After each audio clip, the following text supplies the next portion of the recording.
Hi, my name is Kerrie Douglas, and I'm an assistant professor at Purdue University in the School of Engineering Education. And today I'm going to be talking with you about student experience and social supports in online engineering courses during COVID-19.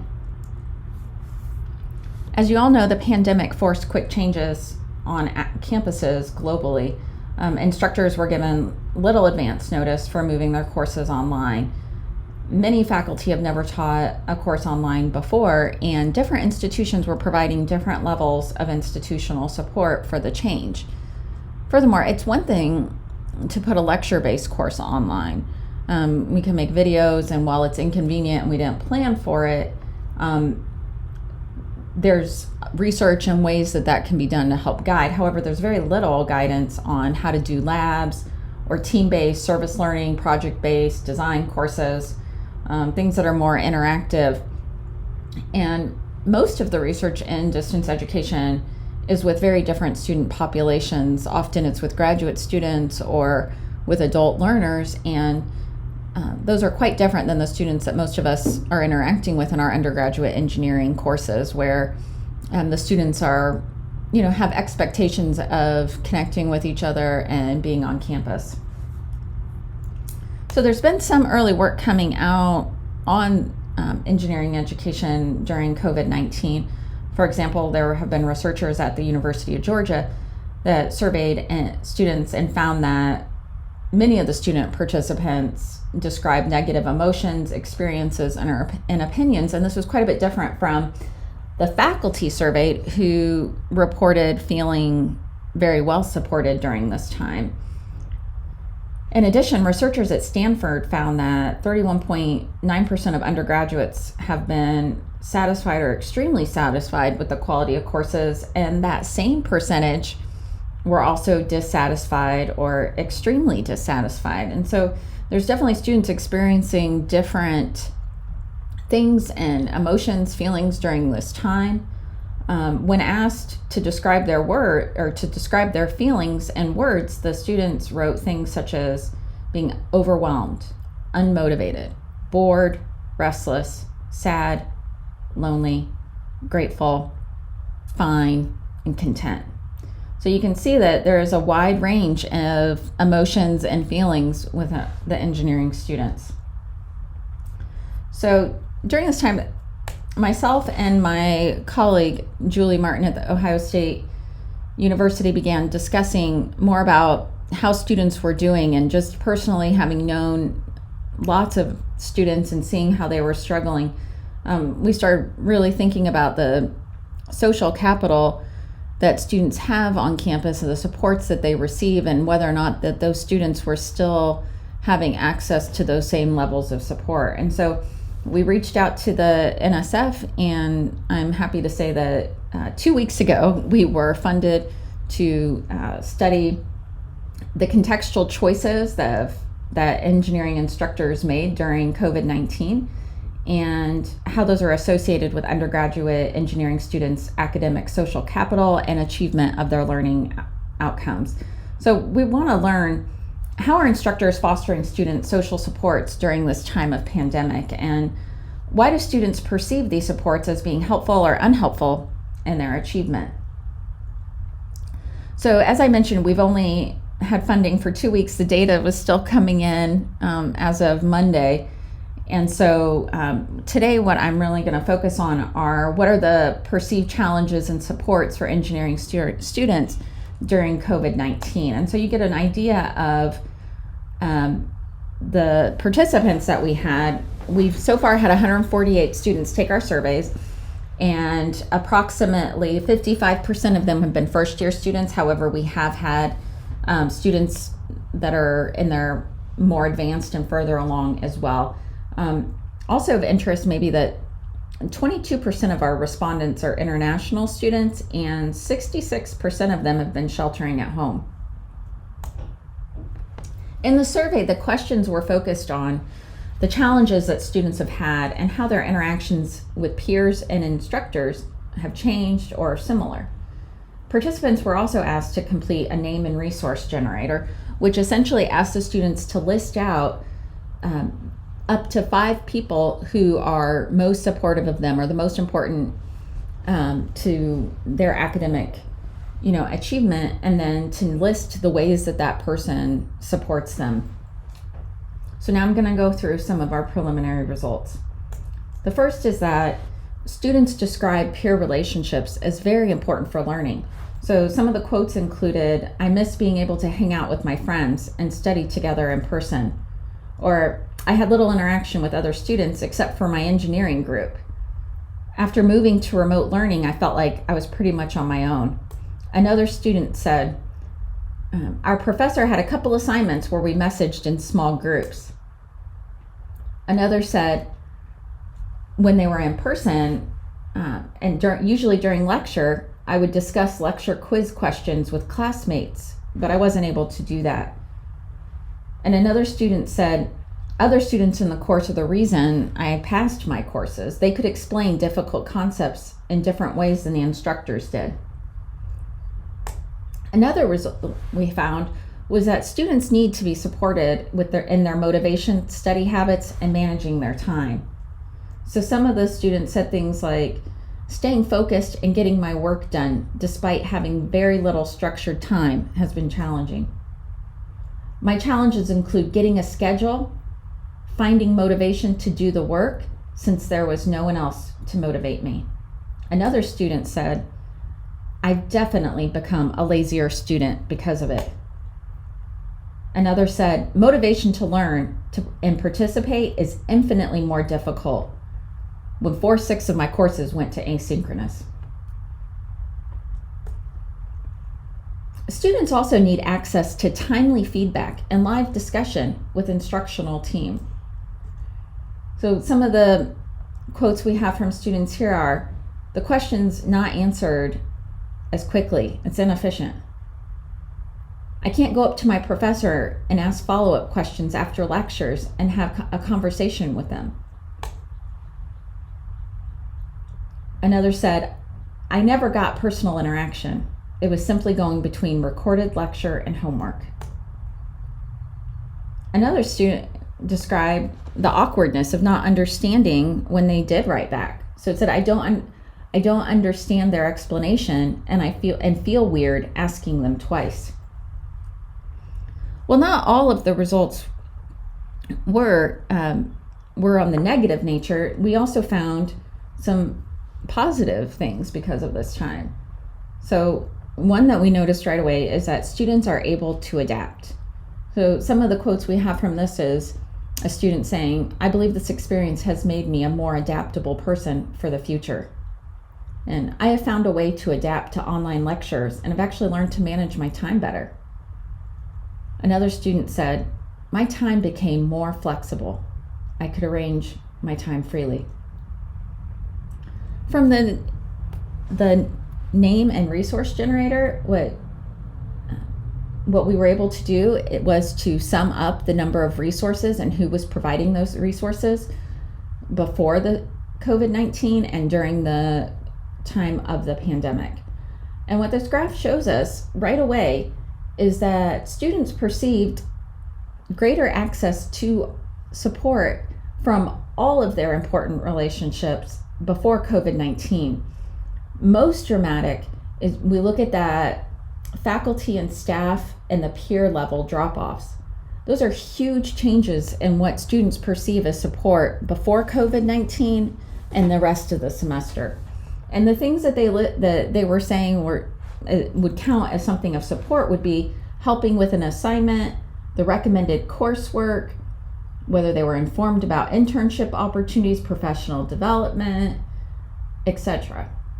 I mean, these really are where we were seeing the most dramatic decreases. And so now we're going to give you some initial recommendations that are based off of our findings as we look forward to the fall and the unknown of exactly how campuses are going to be educating their students. But the first is to facilitate more peer interactions. Even if they're not team assignments, to group students into semester-long groups. You can establish course virtual co-working times, just times for students to sign up that, hey, I'm going to be working on my homework at this time, and they can do a Zoom meeting or something else. And so providing the structure and accountability that the students actually participate so they can ask each other questions. Also, encourage students to set goals and communicate their progress with each other. We also think that, setting up a course-wide and group-level communication tool. And my one caveat with this is for programs and different courses to try to have some uniformity so that a student doesn't have to download, 5 or 6 different tools or become familiar with, several tools in order to do this. But many of the students made references to the courses where they had, Slack or Zoom or GroupMe and all these other things, and that they really did facilitate more of that interaction. The other thing is having some of those synchronous times. So while the video can be watched at any time, having that real live conversation, not just typing, but person-to-person interaction is important to the students. Another recommendation is to establish informal ways for students and instructional team members to interact. So some ideas for this might be to have regularly established virtual office hours, to start an online link 10 minutes early and then stay an additional 10 minutes, similar to how we might show up in class 5 minutes before class starts and be around for 5 minutes after class start. And that way students have the opportunity to just quickly ask questions. It's also important to set expectations on how students can ask questions and what the time frame is for feedback. So for example, if there are several different modes, like there's the discussion board maybe in the learning management system, and then there's also some messaging app, and then there's also email. How would you prefer students to address you with questions? And how can we improve that efficiency? So if a student has a question, is it possible to post it in a way that all the other students can see it, and maybe that will get them thinking about it as well? And then also knowing when you, as an instructor, are able to get back with them. Another thing that we have used is using a video tool to provide brief feedback at that class level and enable responses. So again, the more we can get our faces in front of the students and having some of that personal interaction, it really is meaningful to them. And they do see that value, because just looking at the content isn't necessarily, they can watch a video or they can read a textbook, but feeling that they have that direct contact with an expert of that content is really valuable for the students. And I think that's something that our students really do expect.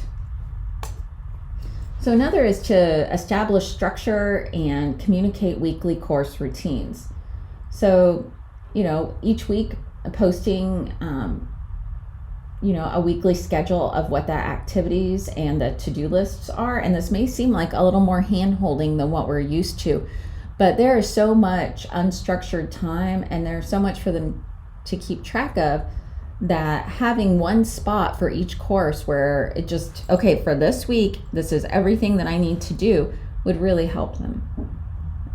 Another is by creating weekly routines. So for example, deciding, each week you'll complete your readings by Tuesday, then do your individual portion of the assignment.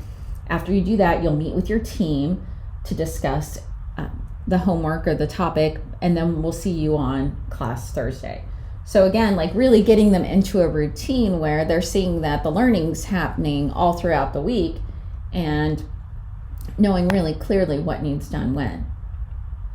Also having milestones to submit for feedback and ensure that there is ongoing progress being made on the projects where there are larger deliverables, and setting clear expectations for the amount of time that you are expecting students to devote to the learning activities, and then being open to the feedback when the students may consider it takes longer than what they were hoping or longer than what you were hoping. And then also to be proactive in starting conversations and to check in with students. I know for those of us who are student-centered in our teaching approaches, we walk around. I don't wait when I'm physically in class for students to ask questions. When they're working, I'm often walking around asking how's it going? What are you working on?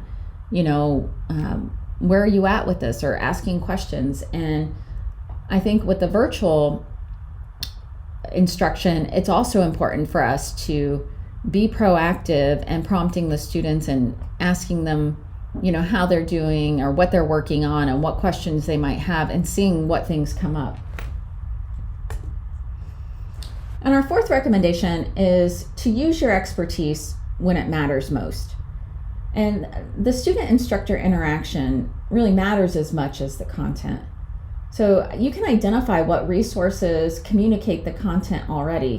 There's YouTube, there's textbooks, there's MOOC lectures, but really it takes thought and thinking about what is, the value that students have from access to you. So identify what students need to hear from you and what's the best way for them to get it. Another is creating short videos that are more likely to be watched, and chunk your content. So we didn't get into all the results here today, but another result that we did see was the students really struggling to watch the videos even when they knew they were going to be quizzed on them.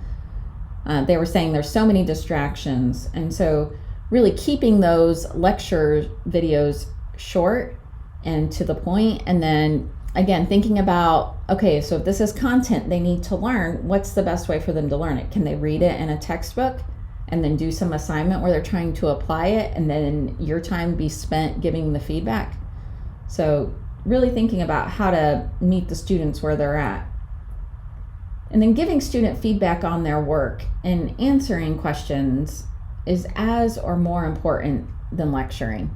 So again, the value of the education really is coming from the access the students have to the faculty instructor, to that expertise.